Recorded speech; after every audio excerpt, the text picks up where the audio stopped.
Welcome to Tally Help videos. In this video, you will understand the process of comparing trends of different stock items using dashboard in TallyPrime. Consider that you are into the business of selling electronic items such as televisions, mobile phones, and refrigerators. With the help of dashboard, you can easily view and compare the trends of both the brands of television. Let's see how to do it. Press Alt+G. Type or select dashboard and press Enter.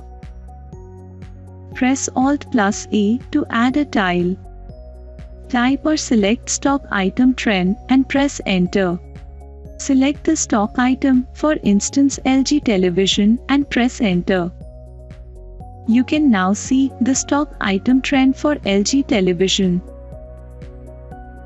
Now, let's add another tile for Samsung television stock item trend.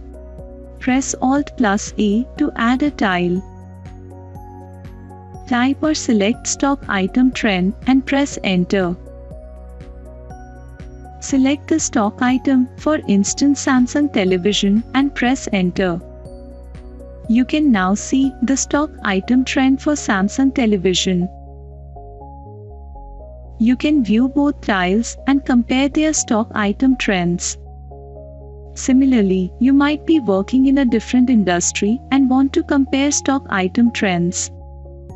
For instance, your business is in the paint industry and you have created stock items for different variety of paints. Moreover, you might be into the oil and gas industry with stock items such as petrol, diesel, and kerosene. You can easily compare the stock item trends of various stock items. Thank you. To know more about TallyPrime features, visit help.tallysolutions.com. Subscribe to the Tally Solutions channel for the latest videos.